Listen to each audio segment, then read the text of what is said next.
बच्चों ये है हमारा लेक्चर 204 और हम कर रहे थे आपका साइंस में चैप्टर 4 जिसका नाम है structure of the atom.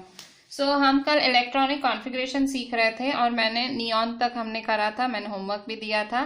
So neon के बाद हम उसी पे ही फोकस करते हैं। सो नियॉन के बाद जो है हमारा आता है सोडियम। ठीक है, एटम आता है, एलिमेंट आता है सोडियम। इसका एटॉमिक नंबर होता है 11। सो इसकी इलेक्ट्रॉनिक कॉन्फ़िगरेशन क्या होगी? सो इलेक्ट्रॉनिक कॉन्फ़िगरेशन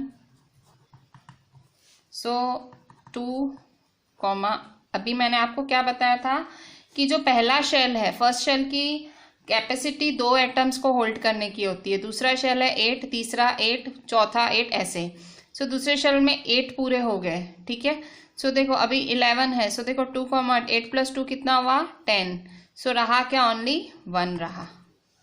ठीक है, सो 2, 8, 1। ठीक है, सो ये जो 1 है ये मतलब क्योंकि 8 की इसकी कैपेसिटी पूरी हो गई, 2, 9 नहीं लिख सकते, अब वो गलत होगा।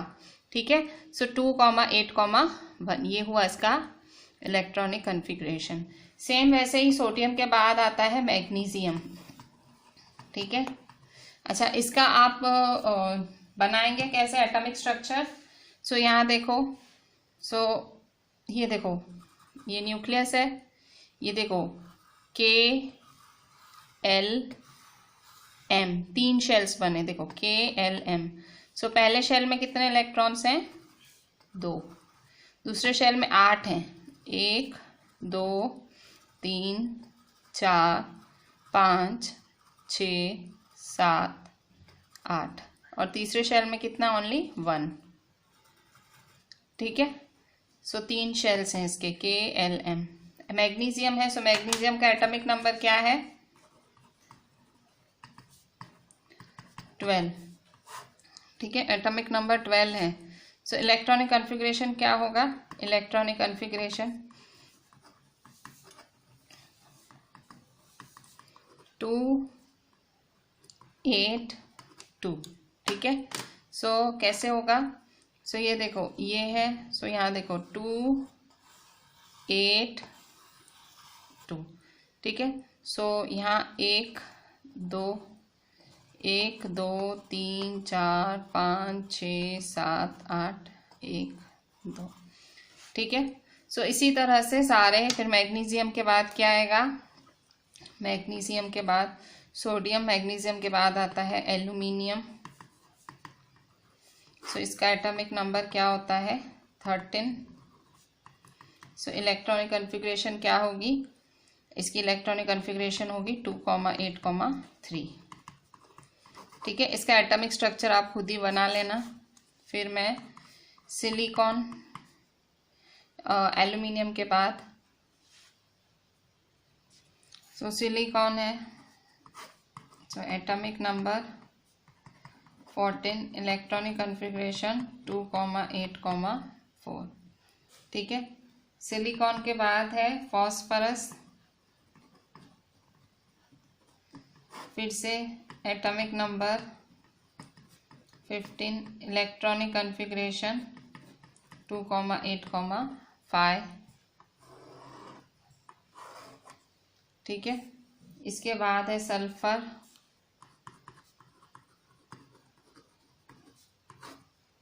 सो atomic number 16, electronic configuration 2, 8, 6। Sulphur के बाद क्लोरीन, सो एटॉमिक नंबर है 17, इलेक्ट्रॉनिक कॉन्फ़िगरेशन 2, 8, 7। और इसके बाद है आर्गन, सो इलेक्ट्रॉनिक कॉन्फ़िगरेशन है 2, 8, 8। ठीक है, सो ये एटॉमिक नंबर 18। सो अब आप देख सकते हो हमने सबकी इलेक्ट्रॉनिक कॉन्फ़िगरेशंस भी लिख दी हैं। ठीक है, सो ये 18 आपके एलिमेंट्स हैं और 18 के 18 के हमने इलेक्ट्रॉनिक कॉन्फ़िगरेशन दिखी। अब देखो यहाँ पे एक कंप्लीट ऑक्टेट होता है। ऑक्टेट मतलब भाई जब भाई एटम स्टेबल माना जाता है। एटम स्टेबल कब माना जाता है? जब उसके आउटर मोस्ट ऑर्बिट में 8 इलेक्ट्रॉन्स होते हैं, 8 इलेक्ट्रॉन्स होते हैं, तब वो स्टेबल माना जाता है।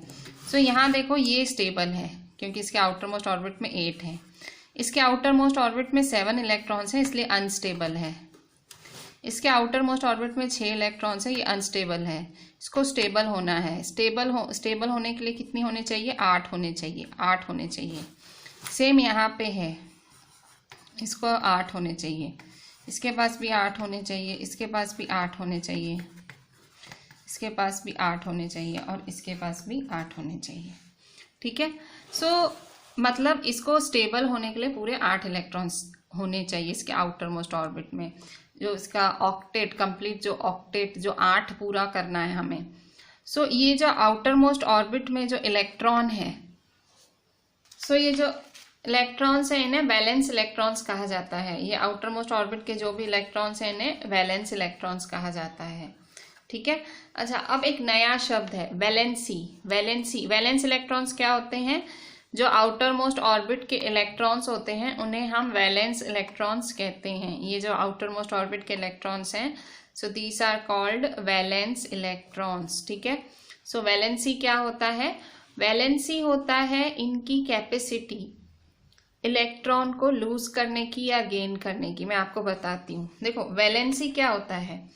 सो देखो ये मेरे पास जैसे सोडियम है, अब सोडियम पहला मैं वही दिखाती हूँ, सोडियम है। ठीक है। अच्छा, वैलेंस इलेक्ट्रॉन्स क्या हैं? ये आउटर मोस्ट ऑर्बिट में इलेक्ट्रॉन्स कितने हैं? 1। ठीक है। अच्छा, अब मैं पूछ रही हूँ वैलेंसी क्या है, इसकी वैलेंसी बताओ। तो अब देखो मैंने आपको क्या बोला कि किसी भी ऑर्बिट को कंप्लीट होने के लिए 8 चाहिए होते हैं। हाँ, तो इसके पास तो ओनली है ही 1, इसके पास खाली 1 इलेक्ट्रॉन है। अब इसको कंप्लीट होने के लिए कितने चाहिए होंगे इलेक्ट्रॉन? 7 इलेक्ट्रॉन चाहिए। 1 2 3 4 5 6 7। 7 कहाँ से लाएगा? वो किसी से लेगा, जरूर लेगा। सो ये लेने में कितना ज्यादा एनर्जी लग जाएगा, मतलब लेना कितना मुश्किल काम होगा। 7 इलेक्ट्रॉन, 1 या 2 इलेक्ट्रॉन नहीं, 3 इलेक्ट्रॉन नहीं, पूरे 7 इलेक्ट्रॉन लेने हैं। बहुत डिफिकल्ट काम है। सो ये क्या करेगा? ये इलेक्ट्रॉन लेगा नहीं। ये 7 इलेक्ट्रॉन कैसे लेगा? क्योंकि यहाँ इसको 8 बनाना है। हमने क्या पढ़ा था कि भाई आउटर मोस्ट ऑर्बिट में 8 होता है तो उसे ऑक्टेट मतलब कंप्लीट कहते हैं। भाई ऑक्टेट मतलब पूरा 8 इलेक्ट्रॉन कंप्लीट माना जाता है। सो ये 7 इलेक्ट्रॉन कैसे लेगा? उसके पास 1 इलेक्ट्रॉन है, 7 इलेक्ट्रॉन कैसे लेगा? सो बहुत डिफिकल्ट बात है। तो वो क्या करेगा? ये 1 इलेक्ट्रॉन रिटर्न कर देगा। क्या करेगा? 1 इलेक्ट्रॉन क्या कर देगा? रिटर्न।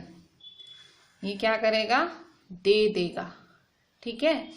सो देखो लेना मुश्किल है पर लूज तो कर सकता है ना। 1 इलेक्ट्रॉन देना तो मुश्किल नहीं है। सपोज इसने 1 इलेक्ट्रॉन दे दिया तो अब देखो ये कंप्लीट हो गया ना, 2,8 हो गया ना। तो ये क्या करेगा? 1 इलेक्ट्रॉन देगा। तो इसने जो ये 1 इलेक्ट्रॉन दिया, ये जो इसने दिया, तो ये क्या हुई? इसकी वैलेंसी। चाहे ले या चाहे दे तो वो हो गई वैलेंसी। ठीक है। सेम मैग्नीशियम है। अब मैग्नीशियम में भी देखो आउटर मोस्ट ऑर्बिट में कितने हैं? 2 इलेक्ट्रॉन्स हैं। अब इसको भी कंप्लीट होना है। सो कंप्लीट होने के लिए उसको 6 इलेक्ट्रॉन्स लेने पड़ेंगे, या तो 2 इलेक्ट्रॉन्स दे दे। 6 इलेक्ट्रॉन लेगा तो यहाँ 2,8,8 हो जाएगा, और अगर ये 2 इलेक्ट्रॉन दे देगा तो ये 2,8 हो जाएगा। तो बताओ कि ये क्या मतलब क्या ज्यादा आसान रहेगा? तो ऑब्वियसली 2 इलेक्ट्रॉन लूज करना। सो ये जो लूज करेगा आराम से दे देगा, तो वैलेंसी क्या होगी? 2।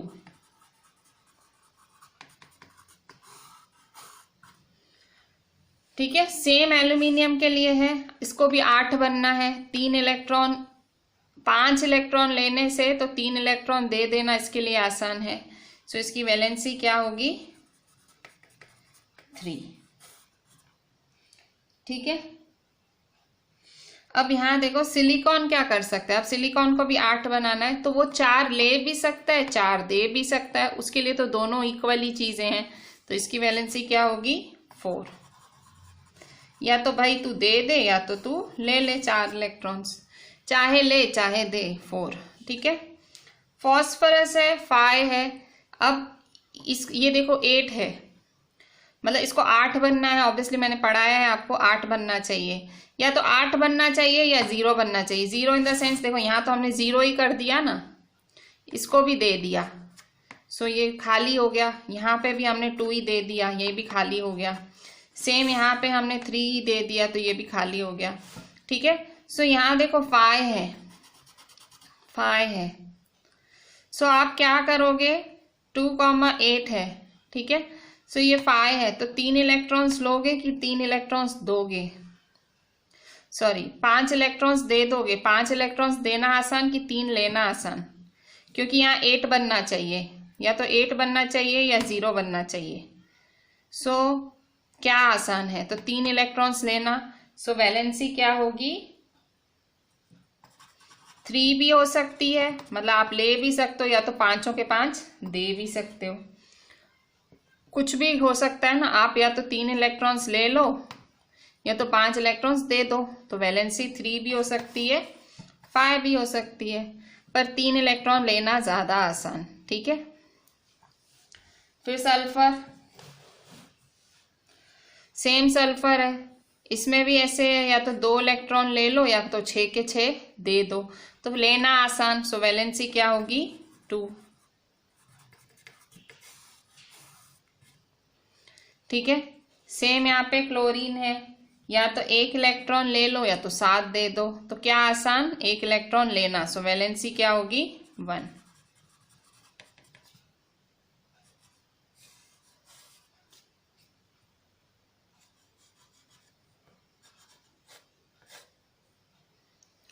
ठीक है, आर्गन है, सो एटॉमिक नंबर है 18, सो इलेक्ट्रॉनिक कॉन्फ़िगरेशन है 8। ठीक है, सो या तो 8 के 8 इलेक्ट्रॉन्स दे दो, या तो 8, खैर ये तो है ही कंप्लीट ना, देना या लेना क्यों है ही कंप्लीट, 8 ही तो होता है। सो वैलेंसी क्या होगी, 0। सो वैलेंसी क्या होती है, जो इलेक्ट्रॉन्स देते हैं या लेते हैं उसे हम वैलेंसी कहते हैं 8 बनाने के लिए। अच्छा, अब मैंने डायरेक्ट आपको सोडियम से चालू करा दिया, ऊपर के 10 एलिमेंट्स कहाँ गए। सो ये ऊपर के 10 एलिमेंट्स भी कल हमने पढ़े थे, सो ये रहे ऊपर के 10 एलिमेंट्स। सो यहाँ देखो हाइड्रोजन है, इसका इलेक्ट्रॉनिक कॉन्फ़िगरेशन 1 है। अब यहाँ तो देखो हाइड्रोजन हीलियम में बनता ही एक शेल है, और फर्स्ट शेल में कितने इलेक्ट्रॉन्स होते हैं, 2। मैंने बताया था ना मैक्सिमम कैपेसिटी 2 होती है। सो इसको कंप्लीट होने के लिए कितने इलेक्ट्रॉन्स चाहिए, ओनली 2। समझे क्यों, क्योंकि ये एक ही शेल है। हाइड्रोजन और हीलियम में कंप्लीट होने के लिए टोटल 2 इलेक्ट्रॉन चाहिए होते हैं। सो देखो हाइड्रोजन का एटॉमिक नंबर 1 है, इलेक्ट्रॉनिक कॉन्फ़िगरेशन भी 1 है, तो इसको कंप्लीट होने के लिए कितने इलेक्ट्रॉन्स चाहिए, ओनली 1 इलेक्ट्रॉन चाहिए। तो ये क्या करेगा, 1 इलेक्ट्रॉन लेगा, क्या करेगा, 1 इलेक्ट्रॉन लेगा। सो इसकी वैलेंसी क्या होगी, 1। 2 बनना है ना, इसको मैंने बताया था ना पहले ऑर्बिट में, पहला जो शेल होता है वो उसमें 2 इलेक्ट्रॉन मैक्सिमम बैठ सकते हैं। सो वैलेंसी क्या होगी, 1। सेम हीलियम, सो देखो मैंने आपको बताया था कि पहला शेल होता है उसमें 2 इलेक्ट्रॉन्स बैठ सकते हैं ज़्यादा से ज़्यादा, तो 2 इलेक्ट्रॉन बैठे हुए हैं। सो इसकी वैलेंसी क्या होगी, 0।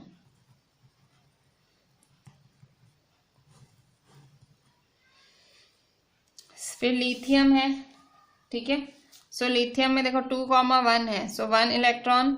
अब देखो ये 1 मतलब यहाँ देखो ये तो सेकेंड ऑर्बिट में आ गया, तो इसको या तो 7 इलेक्ट्रॉन लेने पड़ेंगे कंप्लीट होने के लिए, या तो 8 बन जाए 7 इलेक्ट्रॉन ले, या तो ये 1 दे दे। तो इसके लिए आसान क्या होगा, ये 1 दे देना आसान होगा, लूज करना आसान होगा। ठीक है, ये क्योंकि सेकेंड ऑर्बिट है ना, सेकेंड ऑर्बिट में कितने इलेक्ट्रॉन्स होने चाहिए, 8। फर्स्ट ऑर्बिट खाली हाइड्रोजन और हीलियम ही एक्सेप्शन है, आप घबराओ नहीं, हाइड्रोजन और हीलियम में ही 2 इलेक्ट्रॉन में कंप्लीट हो जाता है, बाकी सब में 8 है। सो यहाँ देखो 1 है, तो इसके लिए 7 इलेक्ट्रॉन लेना मुश्किल है, गेन करना मुश्किल है, जबकि 1 इलेक्ट्रॉन आसानी से लूज कर सकता है। सो इसकी वैलेंसी क्या होगी, 1। चाहे आप गेन करो चाहे आप लूज करो, वही आपकी वैलेंसी हो जाती है। ठीक है, सेम यहाँ पे 2,2 है, सो इसकी वैलेंसी क्या होगी, 2। सो वैलेंसी हुई 2।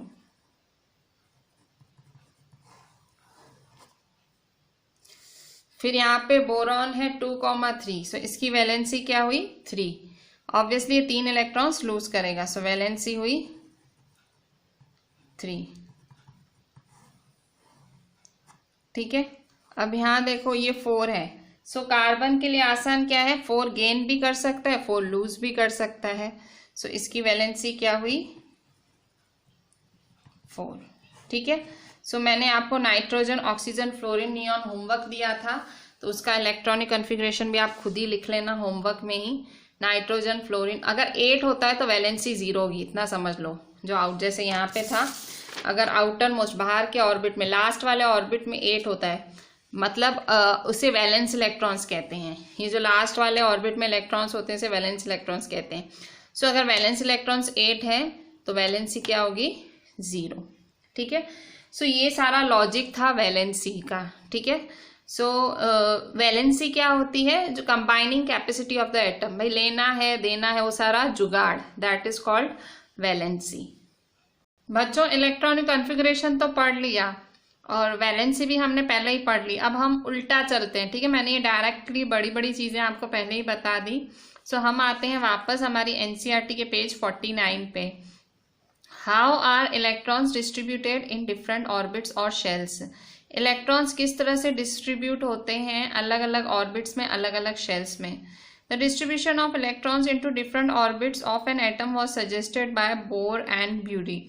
अब बात ये मैंने देखो पहले ही सब बता दिया है कि भाई क्या कैसे डिस्ट्रीब्यूशन है, क्या होता है, पर मैंने सब पहले ही बता दिया है। अब हम इसको एज अ रूल पढ़ते हैं कि रूल्स क्या रूल्स हैं इसके लिए। तो देखो जो इलेक्ट्रॉन्स का डिस्ट्रीब्यूशन है अलग अलग ऑर्बिट्स में किसने सजेस्ट किया था, बोर एंड ब्यूरी ने सजेस्ट किया था। ठीक है, so distribution of electrons into different orbits of an atom, अलग अलग ऑर्बिट्स, इसे ऑर्बिट कहा जाता है। ठीक है, सो इलेक्ट्रॉन्स का डिस्ट्रीब्यूशन अलग अलग ऑर्बिट्स में बोर और ब्यूरी ने सजेस्ट किया था। The following rules are followed by writing the number of electrons in different energy levels और शेल्स। सो ये जो रूल्स हैं वो फॉलो किए जाते हैं जब आप इलेक्ट्रॉन्स का नंबर लिखते हो अलग अलग एनर्जी लेवल्स या शेल में, मतलब हर शेल में कितने इलेक्ट्रॉन्स आएंगे वो आपको ये रूल्स फॉलो करने पड़ेंगे। ठीक है, the distribution of into different orbits was suggested, किसने ये सजेस्ट किया था, it was suggested by Bohr and Bury. ठीक है, so following rules are followed, ये रूल्स फॉलो करने। फर्स्ट रूल क्या है, the maximum number of electrons present in a shell is given by, so maximum number of electrons, so किसी भी electrons में किसी भी शेल में कितने मैक्सिमम नंबर ऑफ इलेक्ट्रॉन्स कितने होने चाहिए वो दिया जाता है बाय फॉर्मूला 2n²। ये 1 मार्क का बहुत अच्छा क्वेश्चन है कि किसी भी ऑर्बिट में, ये किसी भी शेल में इलेक्ट्रॉन्स कितने होंगे वो इस फॉर्मूला से दिया जाएगा 2n², where n is the number orbit number और energy level index 1 2 3। Hence, maximum number of electrons in different shells are as follows. So, K shell, first orbit K shell. So, पहला shell है, first shell है, तो n की जगह क्या रखेंगे 1 रखेंगे। सो 2 मल्टीप्लाई 1 का स्क्वायर 1 का स्क्वायर 1, 2 1 जा 2। फिर दूसरा शेल है तो n की जगह क्या रखेंगे 2। सो देखो 2 मल्टीप्लाई 2 का स्क्वायर 2 2 जा 4 4 2 जा 8।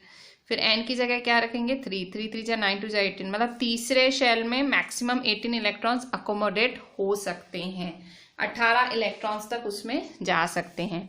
चौथे शेल में 32 एंड सो ऑन। ठीक है, सो इस तरह से ये फर्स्ट इस फॉर्मूला से आप बता सकते हो कि कितने शेल की कितनी मैक्सिमम कैपेसिटी कितनी है। सो पहले शेल की मैक्सिमम कैपेसिटी 2 है, दूसरे शेल की मैक्सिमम कैपेसिटी 8 है, तीसरे शेल की 18 है एंड चौथे शेल की है 32। The maximum number of electrons that can B accommodated in the outer most orbit is 8। पर एक चीज़ है जो मैंने आपको पहले ही बता दी है कि जो ज़्यादा से ज़्यादा इलेक्ट्रॉन्स सबसे आउटर मोस्ट ऑर्बिट में अकोमोडेट होंगे वो होंगे 8। मतलब जो आउटर मोस्ट ऑर्बिट है सो उसमें जो maximum number of electrons accommodate होंगे उसमें 8 इलेक्ट्रॉन्स होंगे। ठीक है, सो जैसे इस तरह से है, सो इसमें मैक्सिमम 8 इलेक्ट्रॉन्स हो सकते हैं। सपोज ये लास्ट ऑर्बिट है, सपोज ये लास्ट ऑर्बिट है, सो इसमें 8 हो सकते हैं, ठीक है। So maximum number of electrons that can be accommodate in the outer most orbit is 8। Third point है electrons are not accommodate in a given shell unless the inner shells are filled. दूसरी बात यह है कि अंदर के shells fill नहीं होंगे तब तक इलेक्ट्रॉन बाहर नहीं भरेंगे, मतलब लाइन वाइज चलता है। पहले में 2, दूसरे में 8,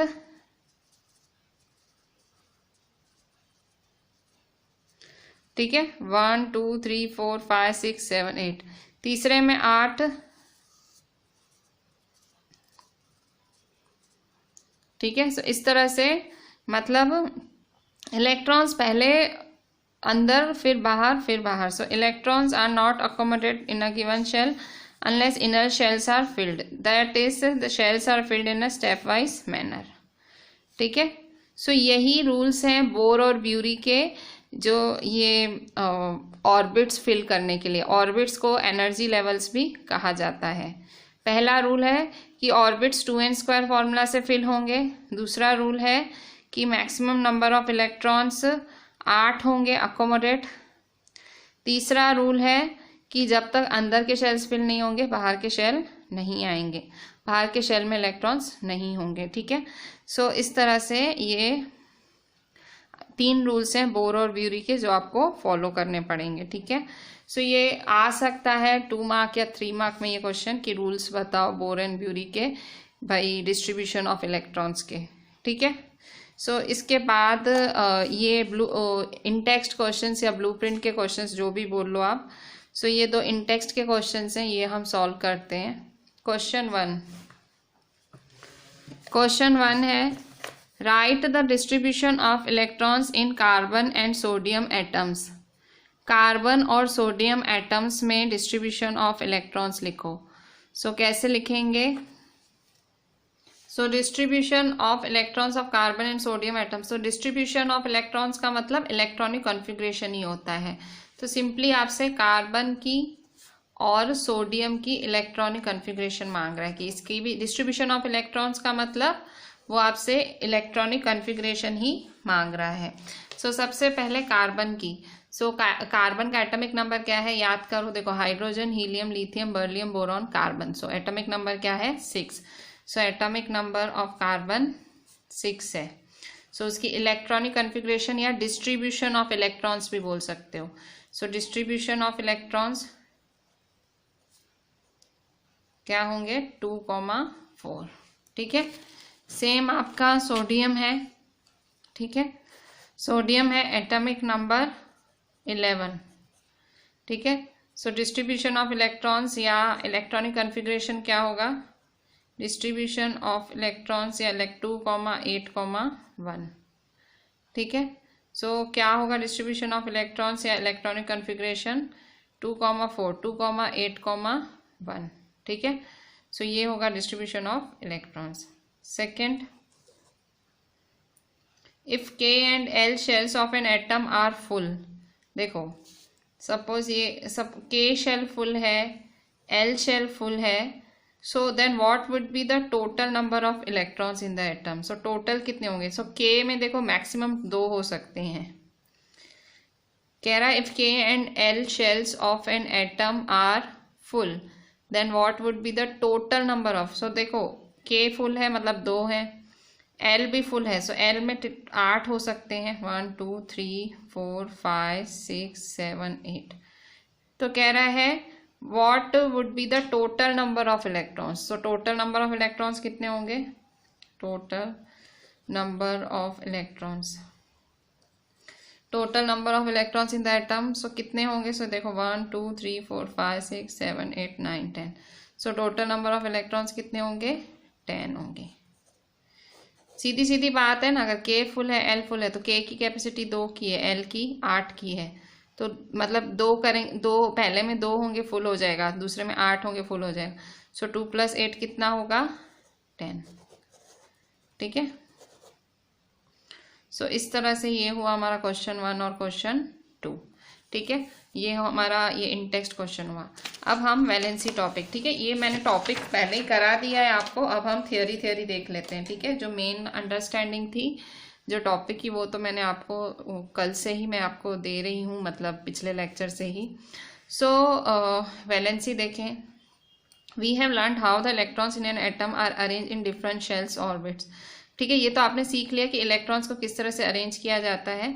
the electrons present in the outer most shell of atom are known as valence electrons. ये चीज़ मैंने अभी भी बताई थी आपको कि ये वाली लाइन आपको लिखनी पड़ेगी। Electrons present in outer most shell of atom are known as valence electrons. जो आउटर मोस्ट ऑर्बिट में इलेक्ट्रॉन्स होते हैं उन्हें हम क्या बोलते हैं? वैलेंस इलेक्ट्रॉन्स, ठीक है। So from Bohr Bury scheme we also know that outer most shell of an atom can accommodate maximum number of 8 electrons. ये तो अभी अभी आपने पढ़ा कि भाई जो सबसे बाहर वाला ऑर्बिट होता है वो 8 इलेक्ट्रॉन से ज़्यादा खींच नहीं सकता या पकड़ नहीं सकता। It was observe that atoms of elements completely filled with 8 electrons in the outermost shell show little chemical activity. In other words their combining capacity और वैलेंसी इज 0।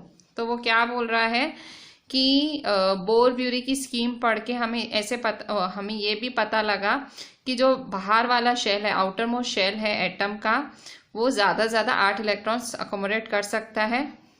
और ये भी ऑब्जर्व किया गया कि जो एलिमेंट्स के एटम्स हैं 8 इलेक्ट्रॉन से जो कम्प्लीटली फिल्ड होते हैं वो बहुत ज़्यादा एक्टिव नहीं होते, क्योंकि वो फुल हो गए हैं।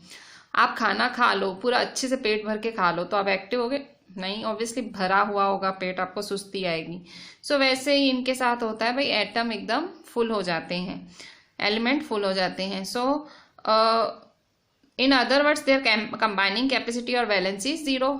फुल हो गए तो उनकी वैलेंसी क्या होगी? 0। सो ये चीज़ तो आपने पढ़ी थी कि अगर 8 इलेक्ट्रॉन्स होते हैं आउटर मोस्ट ऑर्बिट में तो वैलेंसी 0, ठीक है। Of this inert elements, inert का मतलब जो कंप्लीट एलिमेंट्स होते हैं जिनकी वैलेंसी 0 होती है वो, सो वो इनर्ट एलिमेंट्स कहलाते हैं। कौन कौन इनर्ट एलिमेंट जिसकी वैलेंसी 0? सो यहाँ देखो टेबल में कौन कौन इनर्ट एलिमेंट हुआ। सो देखो वैलेंसी 0 है तो हीलियम, फिर नियॉन, ठीक है, फिर आर्गन,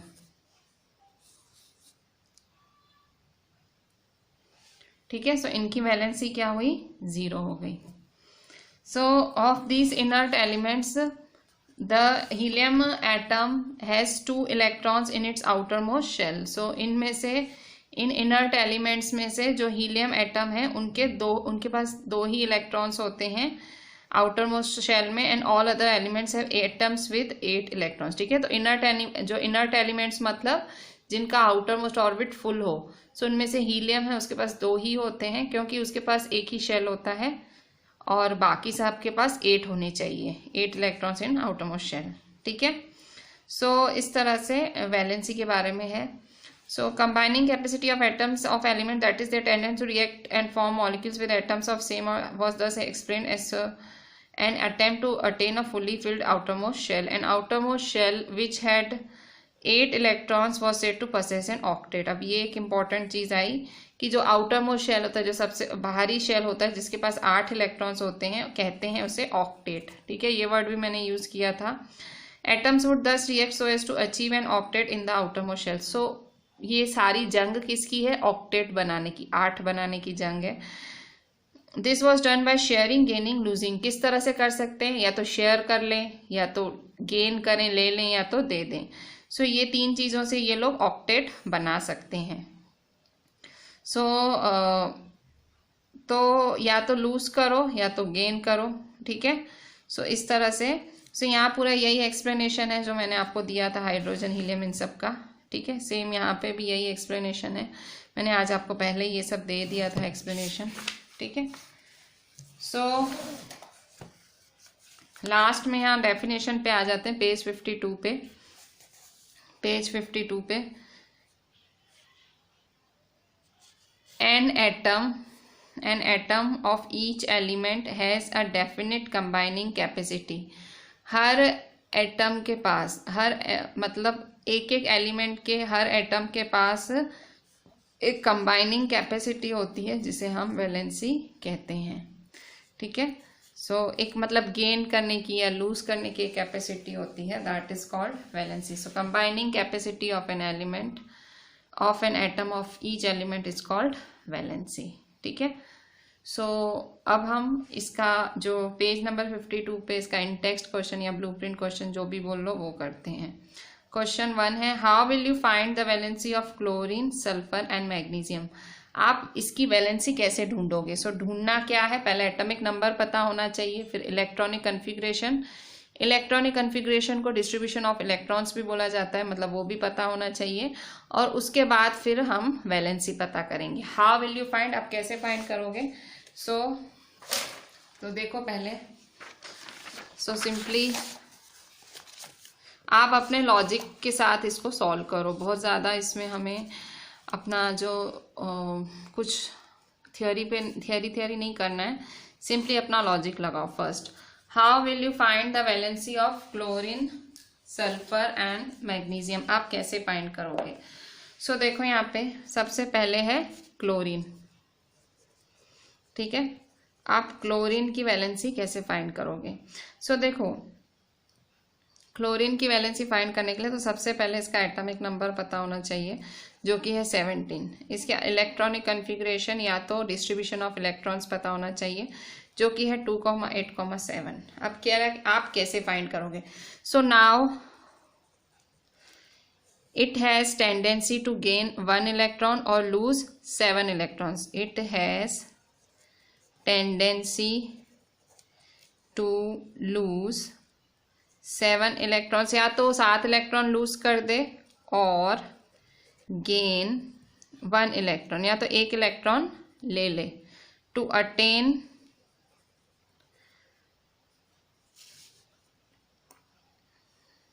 एन ऑक्टेट, मतलब 8 बनाने के लिए या तो वो 1 इलेक्ट्रॉन ले ले या तो 1 electron they they. Gaining 1 electron is easy. Gaining 1 electron is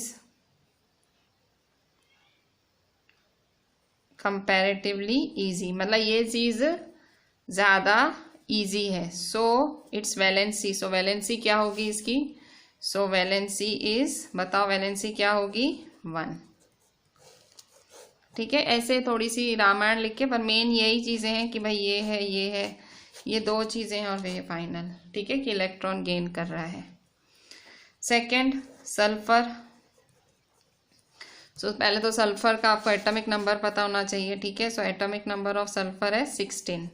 ठीक है, इलेक्ट्रॉनिक कन्फिग्रेशन क्या होगी, 2,8,6. ठीक है, sodium, magnesium, aluminium, silicon, phosphorus, sulphur 16 होता है.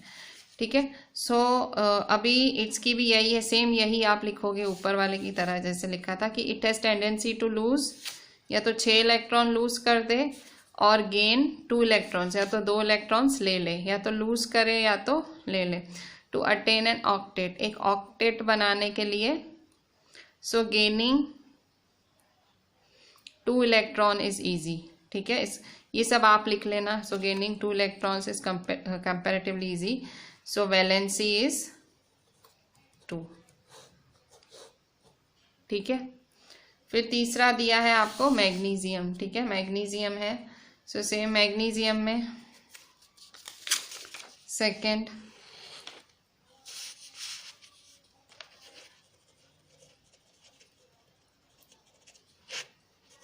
Atomic number 12, electronic configuration 282.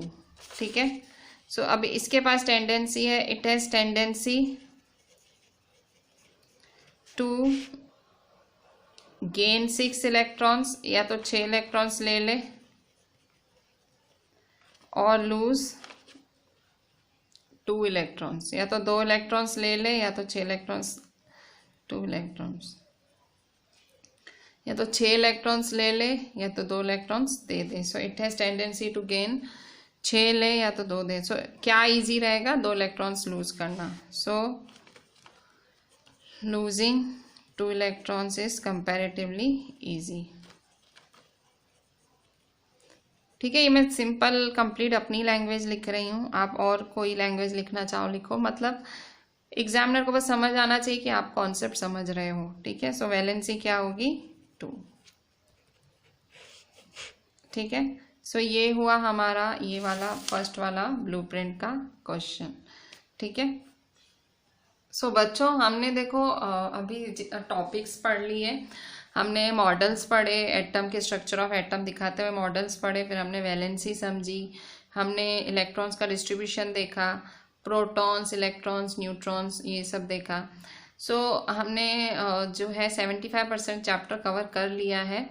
सो इतने टॉपिक्स तक के मैं आपसे हमारे जो बैक एक्सरसाइज के क्वेश्चंस हैं वो भी हम सॉल्व कर लेते हैं, फिर बाकी का जो नया टॉपिक है वो हम नेक्स्ट लेक्चर पे रखते हैं। ठीक है, सो अभी हम जो हमारी जो बैक एक्सरसाइज है उसको देख लेते हैं, क्योंकि हमने अभी भी जो ताज़ा टॉपिक सीखा है, जो इतना सीखा है, ये क्वेश्चंस इसी से रिलेटेड हैं। ठीक है, so exercises compare, question 1, compare the properties of electrons, protons and neutrons. Electrons की प्रॉपर्टी, प्रोटॉन की प्रॉपर्टी और न्यूट्रॉन की प्रॉपर्टी को कंपेयर करो। सो प्रॉपर्टीज कंपेयर करते हैं तो टोटल हम 4 प्रॉपर्टीज कंपेयर करेंगे। सो ये पहली 2 हैं, फर्स्ट तो प्रॉपर्टीज हैं इलेक्ट्रॉन, प्रोटॉन और न्यूट्रॉन की। सो इलेक्ट्रॉन्स हैं, electrons are negatively charged, protons are positively charged, neutron have no charge, पहली प्रॉपर्टी ये। दूसरी प्रॉपर्टी, इलेक्ट्रॉन का मास होता है नेग्लिजिबल, ना के बराबर, मास इज नेग्लिजिबल, बिल्कुल नहीं होता है, और ब्रैकेट में लिख सकते हो 1/1800 टाइम्स ऑफ प्रोटॉन, प्रोटॉन से 1/1800 टाइम्स होता है। प्रोटॉन्स का जो मास होता है वो होता है 1 एटॉमिक मास यूनिट, प्रोटॉन्स का मास कितना होता है 1 एटॉमिक मास यूनिट, और न्यूट्रॉन्स का मास कितना होता है वो भी 1 एटॉमिक मास यूनिट।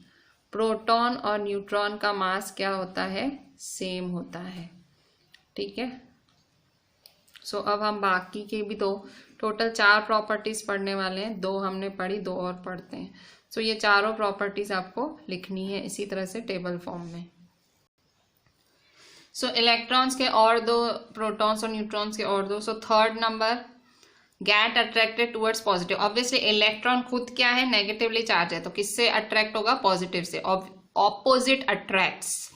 प्रोटॉन्स है पॉजिटिवली चार्ज, तो वो किससे अट्रैक्ट होगा, negative charge, get attracted towards negative charge. Neutron है ही न्यूट्रल, मतलब ना पॉजिटिव है ना negative, so do not get attracted as they are neutral. ठीक है, fourth number, electrons present outside the nucleus, electrons कहाँ प्रेजेंट हैं, न्यूक्लियस के बाहर। प्रोटॉन्स कहाँ प्रेजेंट हैं, प्रेजेंट इन द न्यूक्लियस, कहाँ प्रेजेंट है, न्यूक्लियस के अंदर। न्यूट्रॉन्स कहाँ प्रेजेंट है, इन द न्यूक्लियस। तो प्रोटॉन्स और न्यूट्रॉन्स हमने पढ़ा ही था, present in the nucleus, present in the nucleus, और ये कहाँ प्रेजेंट है, electrons outside the nucleus.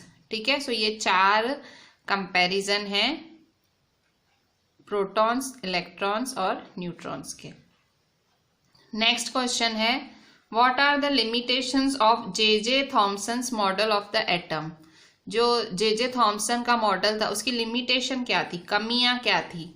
So according to J Thomson model of an atom, the electrons are embedded all over in the positively charge sphere, but experiments done by other scientists showed that protons are present only in the center of atom, electrons are distributed around it।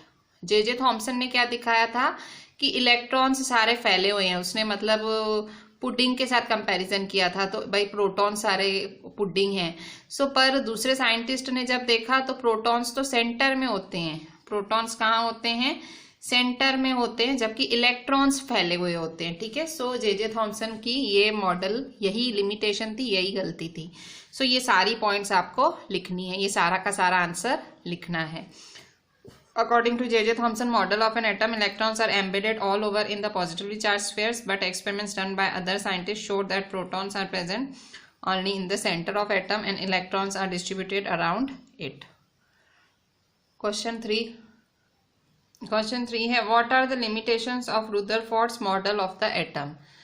Rutherford की क्या limitation थी, उसके model की क्या limitation थी? According to Rutherford's model of an atom the electrons are revolving in a circular orbit around the nucleus. उनके हिसाब से क्या था कि जो इलेक्ट्रॉन्स हैं वो रिवॉल्व करते हैं सर्कुलर ऑर्बिट में। Any charge particle that revolves would undergo acceleration and radiate energy, और जो भी रिवॉल्व होता है वो एनर्जी जरूर रेडिएट करेगा। The revolving electron would lose its energy and finally fall into the nucleus. So आखिर इतनी एनर्जी लूज करने के बाद वो एकदम फुस हो जाएगा और कहाँ जाके गिरेगा? न्यूक्लियस में। दस atom would be highly unstable. तो ये तो अनस्टेबल वाली बात हो गई ना कि इलेक्ट्रॉन एकदम गिर जाए न्यूक्लियस में। बट हमें तो क्या पता है कि एटम तो स्टेबल होते हैं, वो अनस्टेबल नहीं होते। तो यही इसकी लिमिटेशन थी। इसने क्या बोला था, इसने जो तर्क दिया था उसके हिसाब से एटम अनस्टेबल होता है, बट एक्चुअली में एटम तो क्या होते हैं? स्टेबल। सो यही रुदरफोर्ड मॉडल ऑफ एटम की लिमिटेशन थी। सो ये था हमारा third question. Fourth number, describe Bohr's model of the atom. Bohr का मॉडल क्या था? So Bohr's model of the atom, first atom has nucleus in the centre, उसने कहा था एटम को न्यूक्लियस है। Second, electrons revolve around the nucleus, उसने क्या बोला था कि इलेक्ट्रॉन्स इर्द गिर्द घूमते हैं न्यूक्लियस के। तीसरा, certain special orbits known as discrete orbits of electrons are allowed inside the atom, कह रहा है कि कुछ स्पेशल ऑर्बिट्स होते हैं जिन्हें हम डिस्क्रीट ऑर्बिट्स भी कहते हैं, वही होते हैं।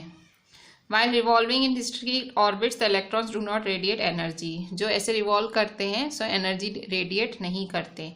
These orbits और shells are called energy levels. इन्हें shells या energy levels भी कहा जाता है। These orbits are represented by letters K, L, M, N और numbers n is equal to 1, 2, 3, 4. So ये ड्राइंग है इसका। So K, L, M, N, ठीक है। सो ये सारा आपको करना है।